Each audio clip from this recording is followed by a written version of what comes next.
پھر بھی یہ حفاظ ہیں، ان کے سینے میں کیا ہے؟ قرآن. ان کے سینے میں کیا لکھا ہے؟ قرآن. ابھی ایک بکرا بکا ہے 10 لاکھ کا، اس بکرے پہ اللہ محمد لکھا ہوا تھا. توجہ دیں، میں نئی بات لاتا ہوں. ایک بکرا بکا ہے 10 لاکھ کا قربانی کے موقع پہ، قیمت اس کی ہوگی مشکل سے 20,000، لیکن 10 لاکھ کا کیوں بکا؟ کہ اس پہ اللہ محمد لکھا ہوا تھا. تو جس بکرے پہ اللہ محمد لکھا جائے وہ 20,000 سے 10 لاکھ کا ہو جائے، اور جس کے سینے میں قرآن لکھا جائے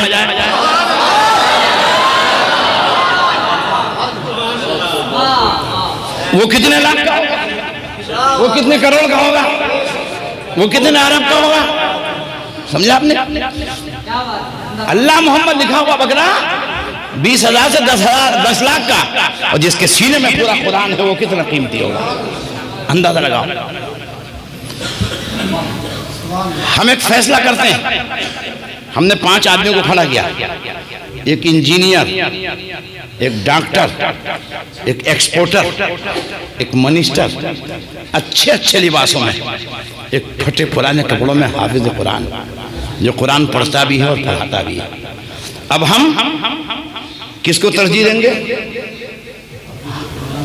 دنیا کے لحاظ سے کس کو ترجیح دیں گے؟ ڈاکٹر کو، انجینئر کو، نا، منسٹر کو، ایکسپورٹر کو، حافظ کو نہیں. یہ ہماری ترجیح ہے. ترجیح نہیں دیں گے تو بیٹی کے لیے اگر حافظ غریب حافظ کا رشتہ ہے تو نہیں کریں گے ڈاکٹر کے مقابلے. میں بہت کھلتی ہوئی بات کر رہا ہوں. یہ کیا کھلائے گا؟ مسجد کی امامت کر کے کھلائے گا کیا؟ ہے نا؟ ڈاکٹر صاحب کو دیں گے، انجینئر صاحب کو دیں گے، ایکسپورٹر صاحب کو دیں گے. تو فیصلہ آپ نے کر لیا، یہ تو آپ کا فیصلہ تھا. اب اس کی بارگاہ میں چلیں جو خدا کا محبوب، جس کا فیصلہ سب سے بڑا، خدا کے بعد جس کا فیصلہ سب سے بڑا، وہ کیا فیصلہ فرماتے ہیں؟ خیرکم من تعلم القرآن وعلمہ. اے ڈاکٹر ہو، انجینئر ہو، ایکسپرٹ ہو، اے سن لو لائر ہو، تم میں اچھا وہ ہے جو قرآن پڑھتا ہے اور پڑھاتا ہے.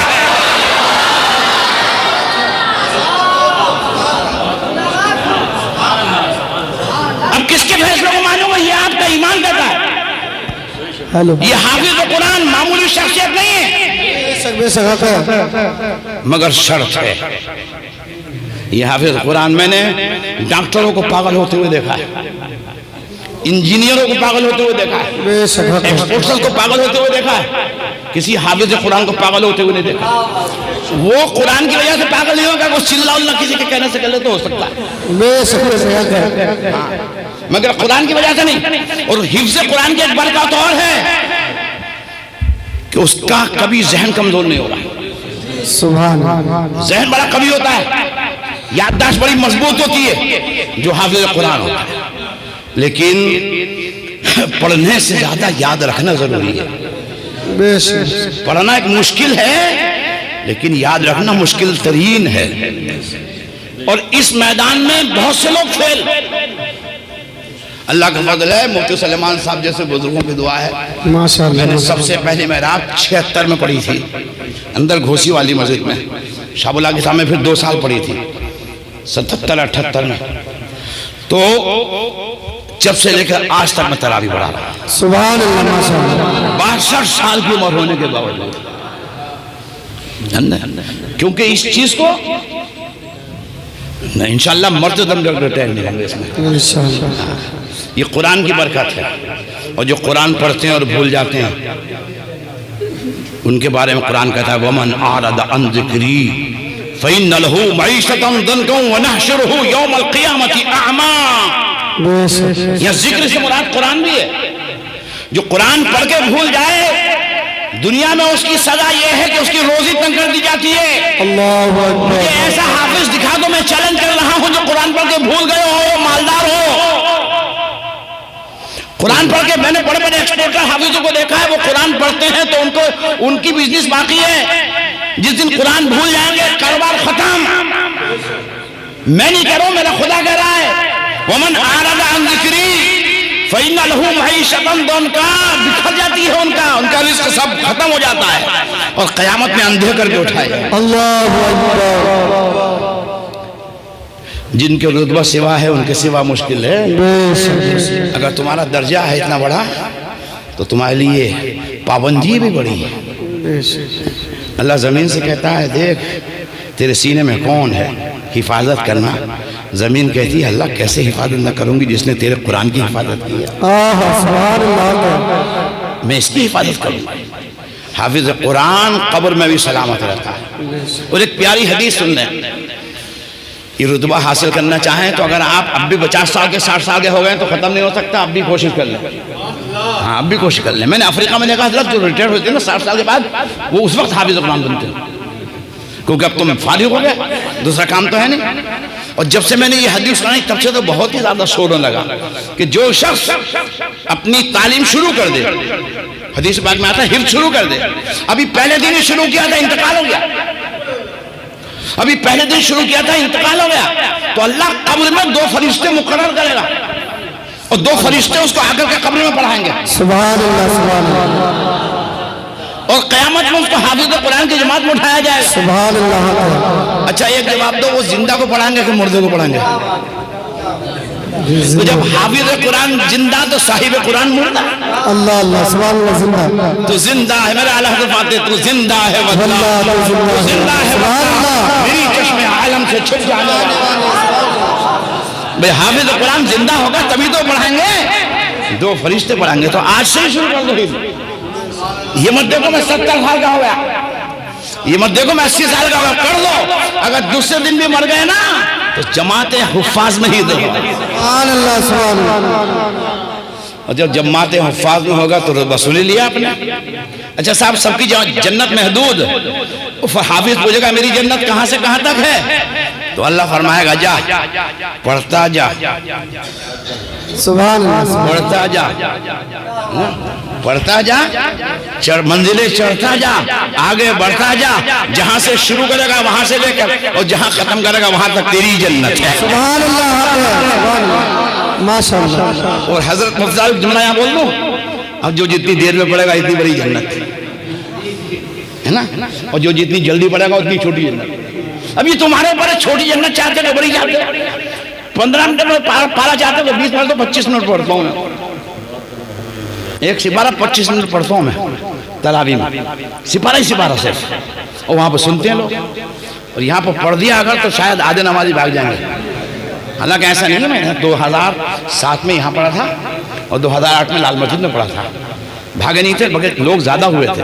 یہ ہم حافظوں کی خرافات و وحیات ہے کہ جو جلدی پڑھ لے، جلدی پڑھنے والا قرآن صحیح پڑھ ہی نہیں سکتا، میرا دعویٰ ہے۔ بے شک بے شک۔ اور ایسے حافظ کبھی تراویح پڑھو ہی مت جو اپنی جلد بازی دکھائے، اس حافظ قرآن کے پاس تراویح 20 پاری پڑھو جو آرام سے پڑھے، ورتل القرآن ترتیلا۔ حافظ قرآن کا بڑا رتبہ ہے۔ میں زیادہ گہرائی تقریر نہیں کرتا ہوں، عوام کو دیکھ کے، میرے اعلیٰ حضرت فرماتے ہیں سامعین کو دیکھ کے تقریر کرنا چاہیے، وَكَلِّمُ النَّاسَ عَلَىٰ قَدْرِ عُقُولِهِمْ۔ میں زیادہ گہری تقریر کر کے اپنی قابلیت دکھا دوں یہ تو بے وقوفی ہے۔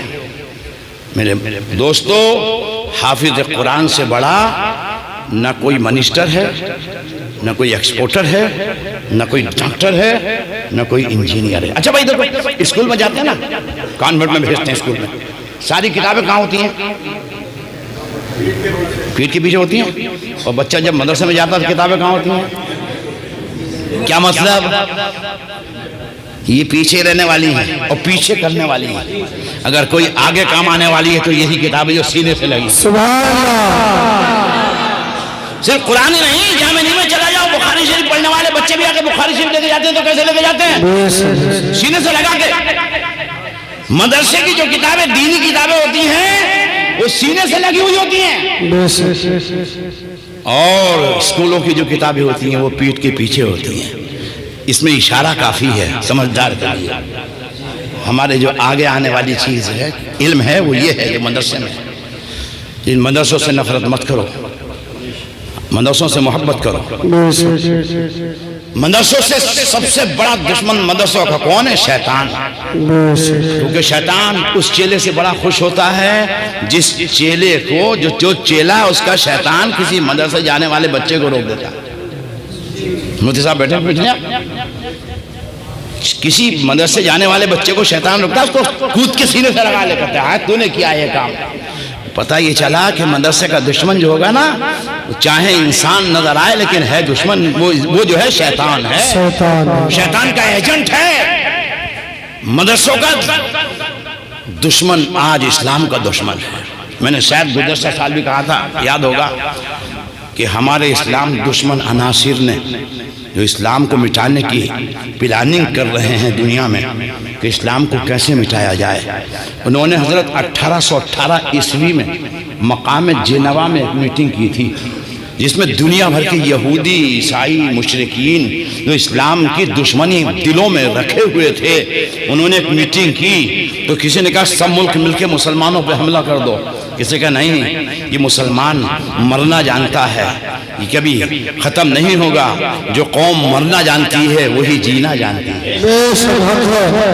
یہ مسلمان مرنے کو بھی سعادت مندی سمجھتا ہے، وہ جانتا ہے میدان کارزار میں اگر گیا بچا تو غازی، مرا تو شہید، اس میں ایسے بھی لڈو ویسے بھی لڈو، ایسے بھی فائدہ ویسے، یہ جنگ سے نہیں ختم ہوگا۔ پھر کیسے کریں؟ تو 3 پوائنٹ تیار کیے تھے، غور سے سنیں آپ۔ اس مسلمان قوم کو برباد کرنے کے لیے، اس قوم مسلم کو دنیا سے فنا کرنے کے لیے اسلام دشمن عناصر نے 3 پوائنٹ تیار کیے تھے، جس میں پہلا پوائنٹ یہ تھا کہ مسلمان قوم کو علماء سے بدزن کر دو، علماء سے دور کر دو۔ جس دن یہ قوم علماء سے دور ہو جائے گی اس دن دین کمزور ہو جائے گا۔ آج دیکھو شرابی جواری چائے کی دکان پہ بیٹھ کے عالموں کے بارے میں مولانا بڑے مزے لے رہے ہیں بھائی، مولانا کے بارے میں تبصرہ ہوتا، پارلیمنٹ چلتی ہے نا، اسمبلی ہاؤس بن جاتا ہے، وہ بڑی بڑی گہرائیوں سے۔ میں جاتا ہوں، کار میں جا رہا تھا ایک مرتبہ حضرت، تو ایک صاحب سے آواز آئی، اے مولی بڑی موٹی کاٹ رہا بھائی، یہ حال ہے کہ یہ قوم کہاں سے آباد ہوگی؟ اس مسلم قوم کی بربادی کی پہلی علامت یہ کہ علماء سے دور ہو گئی، اور جب قوم علماء سے دور ہو جائے گی تو برباد ہو جائے گی۔ اور ایک عام مفکر کا کہنا یہ ہے کہ وہ قوم کا نام و نشان نہیں رہتا جس قوم میں اس کے مذہبی پیشواؤں کی عزت نہیں رہتی۔ پہلا پوائنٹ۔ دوسرا پوائنٹ، اس مسلمان قوم سے عشق رسول نکال دو، نمازی بنا دو، تسبیح دے دو ہاتھ میں، مگر عشق رسول نکال دو۔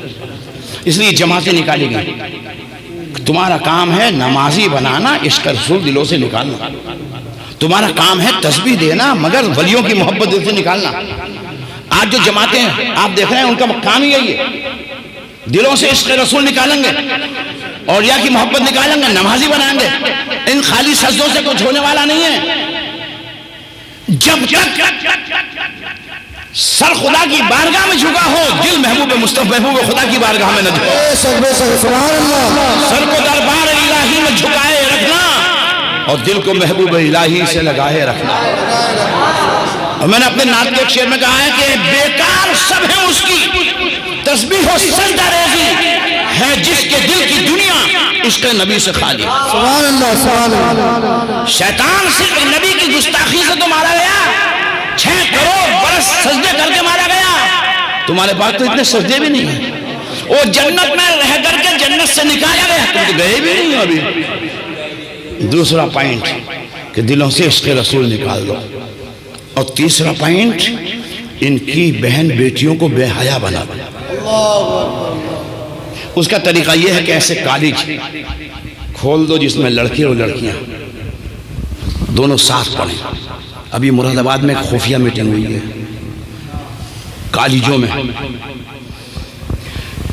کیا میٹنگ ہوئی ہے؟ مسلمان کا لڑکا آئے تو اس کو ایڈمیشن مت دو، اور مسلمان کے لڑکی آئے تو پہلی فوج میں ایڈمیشن دو، کیونکہ لڑکی مسلمان کی ہوگی، لڑکا ہندو کا ہوگا۔ مراد آباد میں خفیہ میٹنگ ہوئی ہے کالجوں میں، مسلمان لڑکیوں کو داخلہ دو اور مسلمان لڑکوں کو داخلہ مت دو، لڑکیاں مسلمانوں کی ہوں گی، لڑکے غیر مسلموں کے ہوں گے، اور دونوں میں چلے گا، مسلمان لڑکیاں جو ہے غیر مسلم ہوں گی۔ ہمارے اس مراد آباد میں پچھلے سال 84 مسلمان لڑکیاں غیر مسلموں کے ساتھ بھائی، اور پورے ہندوستان میں ایک سال میں 38,000 لڑکیاں اسکول میں کالج میں پڑھنے والی غیر مسلموں کو سمجھا گئی. ایک سازش کہ ان کی لڑکیوں کو بے حیا بنا دے. یہی وجہ ہے پردہ کر رہی ہماری بہن تکلیف ہو رہی ان کو. بے شک حق ہے. حجاب پہن رہی ہے ہماری بیٹی اور درد ہو رہا ان کو. اب ہم تو کہیں تم تو اپنی بیٹیوں کو ننگا پھراؤ, ہمیں اعتراض نہیں کریں گے. بے شک بے شک. ہمارے پردے سے تمہیں کیا دکھ ہے؟ یہی دکھ ہے کہ جب تک اس کی بہن بیٹی باحیا ہوگی تو غلام حسین پیدا ہوگا, سبحان اللہ سبحان اللہ, غازی پیدا ہوگا, مجاہد پیدا ہوگا, اور اگر بہا ہوگی تو سلمان جیسا ہجڑا پیدا ہوگا, شاہ رخ خان جیسا ہجڑا پیدا ہوگا. یہ ڈپلیکیٹ مرد پیدا ہوں گے. تو یہی ایک سازش ہے کہ ان کی بہن بیٹیوں کو, میرے بھائیوں ایک جملہ میں بولتا ہوں, تم اپنی بیٹی کو 4 دیواری میں نہیں 8 دیواری میں رکھ لو اور ہاتھ میں موبائل دیکھو دے دو, تو اس 8 دیواری سے کوئی فائدہ نہیں ہے. بے شک بے شک. ان موبائل پر پابندی لگاؤ, اگر جنگل میں رہے گی تو بحیا رہے گی. بے شک. یہ جو موبائل ہے نا ٹچنگ والے, میں تو کھلم کھلا بول رہا ہوں, میں چلاتا ہوں موبائل, اچھی اچھی چیزیں دیکھتے رہتے ہیں, تقریریں ڈھونڈتے ہیں, ایک چیز اس میں گندی ضرور آ جاتی ہے. ہم لوگ چلو بچ جاتے ہیں لیکن نوجوان نہیں بچے گا. وہ سوچے گا جب دیکھوں تو, بالکل سچ بتا رہا ہوں میں, مفتی صاحب کو اتنا تجربہ نہیں ہے کیونکہ دیکھتے نہیں ہوں گے, میں تو انٹرنیشنل آدمی ہوں, سب دیکھتا ہوں, سمجھے. تو آپ دیکھ رہے ہیں آگے کچھ تو ہم تو بچ جاتے ہیں, لیکن کبھی کوئی جا کے ٹرائی بھی کرتے ہیں, ٹرائی بھی کرنا چاہیے. ہاں, سب کے لیے ہوتا ہے چلتی گاڑی میں منع ہے لیکن ٹی ٹی چلتی گاڑی میں چڑھتا ہے, یہ بھی سمجھ لو آپ, اس کے لیے قانون نہیں ہے. ہمارا نظریہ اور ہوتا ہے, آپ کا نظریہ اور ہوگا. تو ہم دیکھتے ہیں کہ وہ دیکھ رہا تھا قرآن کا ترجمہ, حضرت میں تجربہ بتا رہا ہوں, دیکھ رہے ہیں ہم تفسیر, دیکھ رہے ہیں کوئی عنوان اور اسی میں آ جاتا ہے گندا, اس میں بڑے تو بڑھتے چلے گئے, گندگی کا یہ حال ہوتا ہے کہ شرم آ جاتی ہے. یہی موبائل بہن بیٹی کے ہاتھ میں ہوگا, وہ دیکھے گی اچھی چیزیں, دیکھتے دیکھتے گندی طرف چلے گئی تو تم 8 دیوار میں رکھ لو, کچھ ہونے والا نہیں ہے. اگر بیٹیوں کو بحیا بنانا ہے تو اپنی بیٹیوں کو موبائل سے دور رکھو.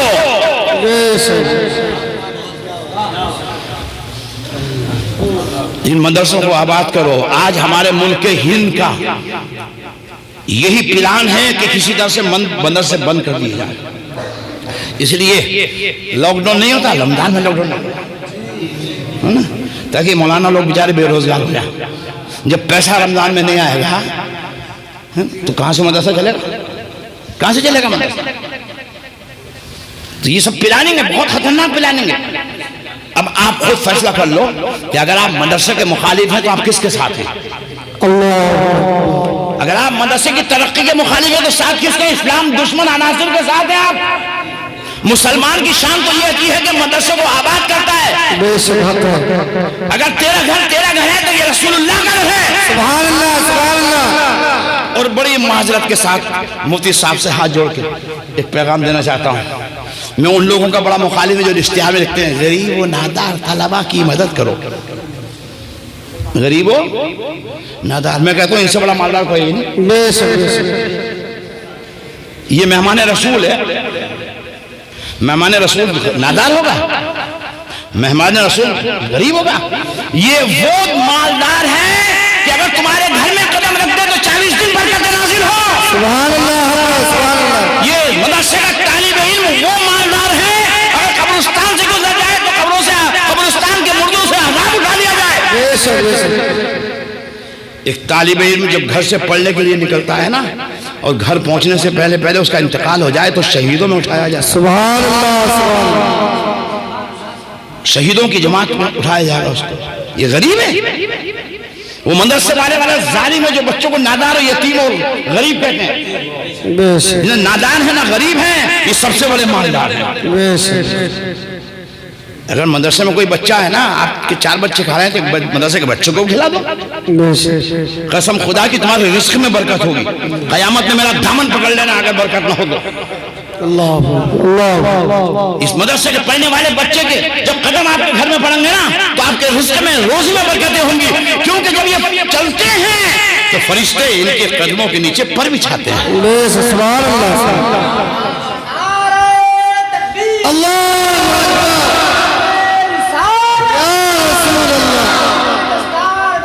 زندہ باد زندہ باد. سبحان اللہ. ایک چندے کی یہ بھی صورت ہے بھائی. ہاں چندے کی یہ بھی صورت. کتنی روٹی کھا لے گا یار؟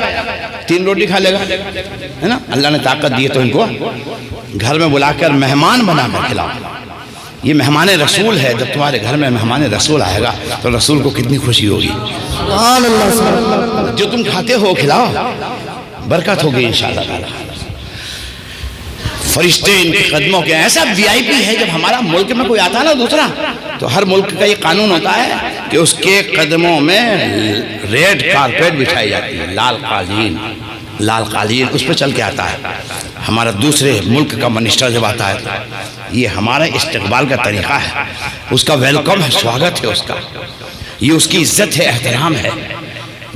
پرائم منسٹر اس کا احترام کرتا ہے, مگر ان کا فرشتے احترام کرتے ہیں. فرشتے احترام کرتے ہیں. ایک آیت کو سیکھ لینا اور اس کو دوسروں کو سکھا دینا 70 جہاد سے افضل ہے. سمجھ لو کتنا بڑا مرتبہ ہے. ان مدرسوں کو قائم رکھو تو تمہارا محلہ بھی آباد رہے گا. ان مدرسوں کو آباد رکھو تو تمہاری قوم بھی آباد رہے گی. ان مدرسوں کو میں اس شخص کو بڑا مردود مانتا ہوں, بڑا مردود, کہ جو چلے ہوئے مدرسوں کو بند کر دے. ہمارے چکر میں لگنا ہو چکا ہے, بنایا تھا بہت بڑا مدرسہ, مولویوں نے اپنی سیاست کی, اللہ ان کو شفا دے, سمجھا, اور سیاست کر کے بند کروا دیا. بولے وہ کھلا رہا تو میرے مدرسے کا کیا ہوگا, سمجھا. بخشش نہیں ہوگی ایسے مولوی کی جو اپنا مدرسہ چلانے کے چکر میں دوسرا مدرسہ بند کروا دے, سمجھا. وہ بھی بہت بڑا شیطان ہے جو مدرسہ بند کروا دے. ہاں اللہ سب کو نصیب کر دیتا ہے. بازار میں کتنے سوناروں کی ایک ساتھ دکانیں ہوتی ہیں, سب کو ملتا ہے. اگر 2 مدرسے ہو جائیں گے تو کیا فرق پڑ رہا ہے. ہاں جتنے چراغ اتنی روشنی. تو ان مدرسوں کو آباد کرو, انشاءاللہ تم آباد رہو گے. وہ واقعہ سنا نا آپ نے کہ وہ کوئی شخص بڑا گناہگار تھا, سیاہکار تھا. مرنے کے وقت میں بیوی تھی حاملہ. بیوی کو وصیت کی, میری زندگی تو گزر گئی گناہوں میں, میری تمنا یہ ہے کہ تیرے پیٹ سے جو بچہ پیدا ہو اس کو تعلیم دین, اس کو اللہ کا کلام پڑھانا, اللہ کے کلام کی تعلیم دینا. مر گیا اپنے گناہوں کی وجہ سے, عذاب قبر میں گرفتار رہا. بچہ پیدا ہوا, جب ہوشیار ہوا تو ماں نے بھیج دیا مدرسے. ابھی بچے نے پڑھا بسم اللہ الرحمن الرحیم, بچے نے پڑھا بسم اللہ الرحمن الرحیم. ادھر اللہ نے فرشتوں سے کہا اس کے باپ پہ جو عذاب ہو رہا رک جاؤ, اب عذاب نہیں. فرشتوں نے عرض کیا کیوں؟ بولے اس کا بچہ مجھے رحمان اور رحیم کہے, میں اس پر عذاب کروں, میں اس پر عذاب کروں. تو جب ایک بسم اللہ پڑھنے والا بچہ باپ کو عذاب قبر سے بچا لے, پورا قرآن پڑھنے والا بچہ باپ کو کیوں نہ عذاب قبر سے بچائے گا, نار دوزخ سے بچائے گا, خاندان کو بچائے گا. میاں اللہ اس کو اختیار دے گا, جا جس کو چاہے لے جا.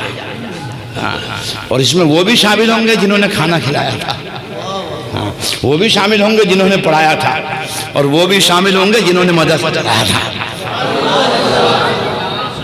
سب شامل ہوں گے. جنت میں جانے میں سب کو لے کے جائیں گے, ماں باپ کو بھی لے کے جائیں گے, پڑھانے والے استاد کو بھی لے کے جائیں گے, کھانا کھلانے والے کو بھی لے کے جائیں گے. اور انشاءاللہ اگر کمیٹی, اور میں کہتا ہوں اگر متولی اور محتمی بخشا گیا تو پوری امت بخشی جائے گی.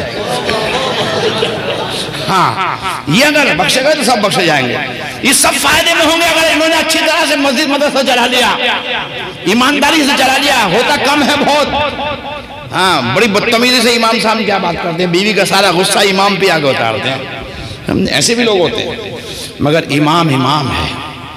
اور یہ امام صرف نماز ہی میں امام نہیں ہے, نماز کے باہر بھی امام ہے. میرے بھائیوں, میرے آقا صلی اللہ علیہ وسلم جو سب سے بڑے عقل مند, سب سے بڑے عقل مند جس ہستی کا نام ہے, انہوں نے 4 پوائنٹ دیے ہیں. اور کہا پانچواں ایسا نسخہ ہے ادھر جاؤ گے تو تباہ ہو جاؤ گے، کن عالمن، یا تو عالم ہو جاؤ، او متعلمن، یا متعلم ہو جاؤ، پڑھنے والے بن جاؤ، او محبن، یا ان دونوں سے محبت کرنے والے بن جاؤ، او مستمعن، یا ان دونوں کی باتیں سننے والے بن جاؤ، لا تکن الخامسہ فتہلک، پانچ میں نہ بنو، اگر ان چاروں سے الگ نکل کے فیصلہ آپ کر لینا، استفت قلبک، فتوہ دل سے لے لینا کہ ہم پانچ میں ہیں یا ان چاروں میں ہیں، آپ یا تو عالم ہو، یا اسٹوڈنٹ بنو، یا ان سے محبت کرنے والے بنو، یا ان کی باتیں سننے والے بنو، پانچ میں بنو گے تو آقا فرما رہے ہیں ہلاک ہو جاؤ گے، برباد ہو جاؤ گے، برباد۔ اب یہ خود فیصلہ کر لینا آپ بربادی کے راستے پر چل رہے ہیں یا آباد ہونے والے راستے پر چل رہے ہیں۔ علم انسان کو دوسرے انسانوں سے ممتاز کرتا ہے۔ حضرت آدم کو فضیلت جو تھی نا فرشتوں میں، وہ عبادت کی وجہ سے نہیں تھی، وہ تسبیح و تحلیل کی وجہ سے نہیں تھی۔ جب اللہ نے مشورہ لیا ہے اِذْ قَالَ رَبُّكَ لِلْمَلَائِكَةِ إِنِّي جَاعِلٌ فِي الْأَرْضِ خَلِيفَةً قَالُوا أَتَجْعَلُ فِيهَا مَن يُفْسِدُ فِيهَا وَيَسْفِكُ الدِّمَاءَ وَنَحْنُ نُسَبِّحُ بِحَمْدِكَ وَنُقَدِّسُ لَكَ۔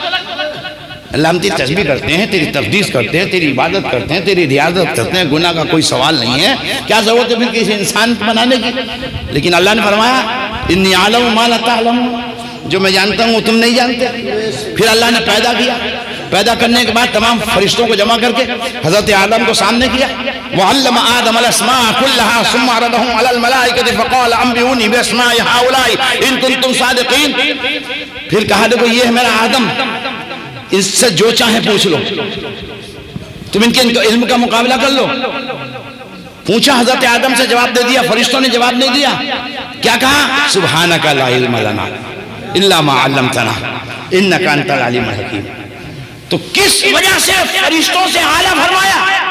فرشتوں میں ممتاز کس وجہ سے کی حضرت آدم کو؟ عبادت کی وجہ سے نہیں، ریاضت کی وجہ سے نہیں، بلکہ علم کی وجہ سے، علم کی وجہ سے۔ میں نے جو آیت پڑھی تھی اس کا ترجمہ ہے، کہہ دو کیا علم والے اور بے علم برابر ہو سکتے ہیں؟ استفہامیہ انداز ہے، استفہامیہ سوالیہ، کوشچن ہو سکتے ہیں۔ دیکھو قرآن میں اسی انداز کو بیان کیا گیا، کہیں کہا گیا قُلْ هَلْ يَسْتَوِي الْأَعْمَى وَالْبَصِيرُ وَلَا الظُّلُمَاتُ وَلَا النُّورُ وَلَا الظِّلُّ وَلَا الْحَرُورُ وَمَا يَسْتَوِي الْأَحْيَاءُ وَلَا الْأَمْوَاتُ۔ کہیں کہا گیا لَا يَسْتَوِي أَصْحَابُ النَّارِ وَأَصْحَابُ الْجَنَّةِ۔ خلاصہ یہ ہے کہ اندھے اور آنکھ والے برابر ہو سکتے ہیں؟ کیا اندھیرا اور اجالا برابر ہو سکتا ہے؟ کیا دھوپ اور چھاؤں برابر ہو سکتی ہے؟ کیا جنتی دوزخی برابر ہو سکتے ہیں؟ یہی انداز ہے، کیا عالم اور غیر عالم برابر ہو سکتے ہیں؟ انداز دیکھو آپ، ان سے مقابلہ کرنے مت جانا۔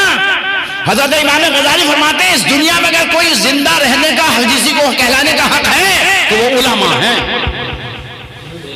احاول علوم فرماتے ہیں صرف علماء ہی زندہ کہلانے کے حقدار ہیں، باقی جو عالم نہیں ہیں وہ اس دنیا میں مردہ ہے۔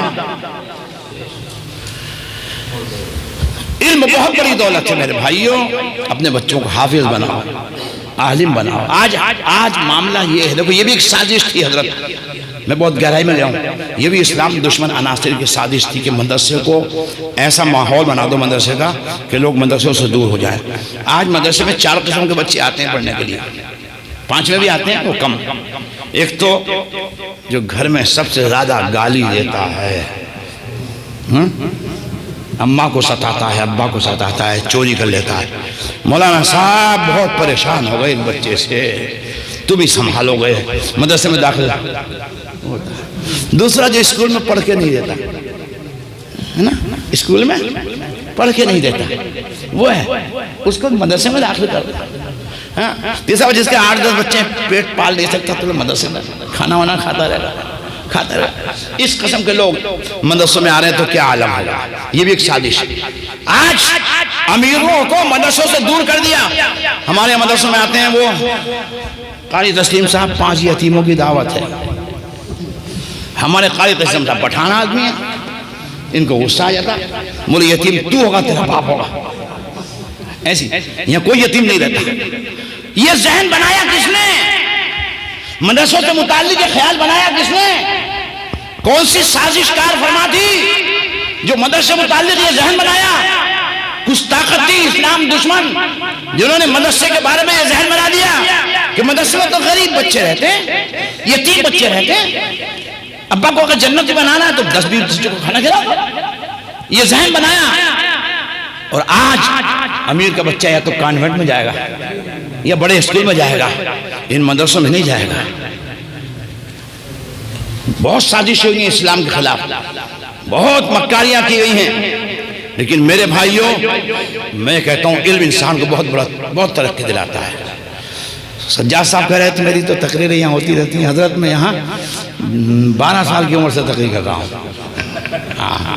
جب حافظ بھی نہیں بنا تھا جب سے تقریر کر رہا ہوں، میں نے تقریر رٹ لی تھی۔ اور شاید ہی جانتے ہیں پرانے لوگ، نئی نسل تو اتنا نہیں جانتی، محلے میں شاید کوئی ایسا پروگرام ہوتا ہوگا جو میری تقریر نہیں ہوتی ہوگی، ہے نا؟ گھر گھر پروگرام ہوتے تھے۔ میں کتنے غریب باپ کا بیٹھا ہوں یہ آپ مجھے جانتے ہیں، ایک رکشہ والے کا فاقوں کی زندگی، اور میں کہتا ہوں اس پوری محفل میں آج مجھ سے زیادہ مالدار کوئی بھی نہیں ہے، میں دعویٰ کر رہا ہوں۔ یہ صدر اللہ فاضلی مت دیکھنا میری جائیداد مدراس میں بھی ہے، مجھ سے بڑا مالدار کوئی ہے؟ کیوں بھائی؟ کس نے کیا مالدار؟ یہ علم نے، علم کا صدقہ کرتا اللہ ہی ہے، لیکن صدقہ کیا؟ وجہ کیا ہے؟ تو کون کہتا ہے کہ علم والا غریب ہوتا؟ اگر صحیح طرح سے پڑھو تو انشاءاللہ آپ سے بڑا مالدار کوئی نہیں ہے۔ جو مفتی سلیمان صاحب کھا لیتے ہوں گے آپ نہیں کھاتے ہوں گے، میرا دعویٰ ہے۔ جو یہ کھا لیتے ہوں گے موقع مسلم، وہ آپ نہیں کھاتے ہوں گے، اور انشاءاللہ ماشاءاللہ کوئی شکایت بھی نہیں نہ ہوگی۔ بعض لوگوں کو یہ کھاؤں گا تو ہو جائے گا، یہ کھاؤں گا تو ہو جائے گا، یہ کھاؤں گا تو ہو جائے گا۔ بمبئی ہم گئے ایک مرتبہ، محرم میں جاتا ہوں میں محرم میں 11 دن کے لیے، تو باندرا میں تھے، بہت بڑے سیٹھ تھے، ان کے دعوت ہوئی، ایک ہی بیٹی تھی ان کی، اور اس زمانے میں روزانہ 15 لاکھ کی روز کی آمدنی تھی ان کی، اتنے تھے۔ دعوت کی، علماء کی دعوت کی، ہم بھی گئے، بڑی عقیدت سے دعوت کی، نذرانہ میں موٹا دیتے تھے، ہم نے لفافہ دیتے تھے موٹا۔ میں 1984 کی بات کر رہا ہوں، تو بہت 15 قسم کا تو میٹھے رکھے تھے، سمجھے، اور طرح طرح کے مرغے یہ وہ۔ ہم سب بیٹھ گئے تھے، ہم نے کہا آئیے جناب آپ بھی آئیے، بولے نہیں میں نہیں کھاؤں گا، مر جاؤں گا میں کھایا تو، نہ میں مرغا کھا سکتا، نہ میں گوشت کھا سکتا، نہ میں میٹھا کھا سکتا، نہ میں چاول کھا سکتا، کچھ نہیں۔ بولے کیا کھائیں گے؟ تو معمولی چپاتی بغیر نمک میں رکھ کی دال۔ تو میں نے کہا مالدار تم ہو کہ ہمیں؟ تو اتنی بڑی دولت والے ہونے کے باوجود کچھ نہیں کھا سکتے، اور ماشاءاللہ پتھر بھی ہضم، پکڑ بھی ہضم۔ تو بتائیے فضل کس پر ہے؟ میرے آقا کو اللہ نے سب کچھ دیا، ہر چیز دی، خالق کل نے ان کو مالک کل بنا دیا، دونوں جہاں ہیں ان کے قبضہ و اختیار میں، یہ ہمارا عقیدہ ہے سب کچھ، لیکن کہیں پر یہ نہیں کہا اللہ نے تم پر فضل فرمایا۔ لیکن جب علم کی بات آئی تو اللہ نے کہا وَعَلَّمَكَ مَا لَمْ تَكُنْ تَعْلَمْ وَكَانَ فَضْلُ اللَّهِ عَلَيْكَ عَظِيمًا۔ اے حبیب، اللہ نے تمہیں علم دیا، یہ اللہ کا بہت بڑا فضل ہے، تو پر زمین کا مالک بنایا نہیں کہا، آسمان کا مالک بنایا نہیں کہا، جنت کا مالک بنایا نہیں کہا، لیکن جب علم دیا تو کیا کہا؟ فضل ہے۔ تو اے فیکٹری کے مالک یہ فضل نہیں ہے، اے تجوری میں دولت رکھنے والے یہ فضل نہیں ہے، فضل یہ ہے کہ اللہ علم عطا فرماتا ہے۔ حضرت مولا علی فرماتے ہیں اللہ کی قسم تقسیم پر بڑے خوش ہیں، بڑے خوش نصیب ہیں، اللہ نے جوہلا کو دولت دی اور ہمیں علم کی دولت دی۔ تو آج میری اس گفتگو سے آپ کو یہ رزلٹ لے کر کے جانا ہے کہ ہمیں اپنے بچوں کو بھی تعلیم دین دلانا ہے اور خود بھی حاصل کرنا ہے۔ آخری بات، علم کس کا نام ہے؟ جاننا، اور سب سے بڑا جاننا کیا ہے؟ اللہ کو۔ سب سے بڑا جاننا کیا ہے؟ رسول کو۔ جو عالم اللہ رسول کو پہچانے وہ سب سے بڑا عالم ہے نا، اور وہی ہے وارث۔ العلماء ورثۃ الانبیاء، علماء انبیاء کے وارث ہیں، انبیاء کے۔ بس میں فیصلہ کر لوں، آپ فیصلہ کرنا، میں ایک آپ کو لمحہ فکرے دے رہا ہوں۔ بیٹے کی 3 قسمیں ہوتی ہیں، ایک پوت، ایک سپوت، ایک کپوت۔ پوت وہ ہے جو باپ کی عزت کو باقی رکھے، باقی جائیداد، باپ کی جائیداد کو باقی رکھے، اور سپوت وہ ہے جو بڑھا دے، اور کپوت وہ ہے جو مٹا دے۔ اب اگر کوئی عزت دار غیور باپ اپنے اس بیٹے سے پریشان ہے جو اس کے خاندان کی عزت کو نیلام کر رہا ہے، تو ایک قانون ہے کہ اس کو آگ کر دیا جاتا ہے، جائیداد میں سے محروم کر دیا جاتا ہے۔ یہ ہمارے ملک ہند میں بھی قانون ہے، اس کو آگ کر دیا جاتا ہے۔ غیور باپ کا کرتا ہے ایسے بیٹے کو کہ جو شرابی نکل گیا، جواری نکل گیا، بدتمیز نکل گیا نا، خاندان کی ذلت کرا رہا ہے، اس کو آگ کر دیتے ہیں، وہ پھر جائیداد میں سے وارث نہیں۔ اب وہ حدیث دیکھیے، العلماء ورثۃ الانبیاء، علماء انبیاء کے وارث ہیں۔ اب جو بخاری پڑھنے والا، مسلم پڑھنے والا، ترمذی پڑھنے والا، ابن ماجہ پڑھنے والا، تفسیر جلالین پڑھنے والا، تفسیر بیضاوی پڑھنے والا، بخاری پڑھنے والا، اگر وہ رسول کی عزت کرے اور کرائے، وہ ہے وارث۔ بے عشق محمد جو پڑھتے ہیں بخاری، آتا ہے بخار، ان کو بخاری نہیں آتی۔ جو بخاری پڑھ کے رسول کے علم غیب پر اعتراض کریں، رسول کو اپنا جیسا بشر کہیں، رسول کا خیال نماز میں آ جائے اس کو غلط کہیں، تو وہ وارث نہیں ہے۔ وارث وہ ہیں جو اٹھتے بیٹھتے یا رسول اللہ کا نام آ، وارث وہ ہے جو نبی کی شان بیان کرے، ذکر وہ کے فضل کا کہ نفس کا جویا رہے، پھر کہیں مندک کے حکمت رسول اللہ کی۔ اس کو عالم مت ماننا، عالم کا بڑا احترام کرنا۔ پتھر دو قسم کے ہوتے ہیں، حج میں جاؤ تو ایک پتھر وہ ہوتا ہے جس کو چوما جاتا ہے، اور ایک پتھر وہ ہوتا ہے جس کو مارا جاتا ہے۔ چومنا بھی عبادت، مارنا بھی عبادت۔ اور ایک جملہ بول دوں، نہیں چومو گے تو حج پہ کوئی فرق نہیں پڑے گا، نہیں مارو گے تو حج پہ فرق پڑے گا۔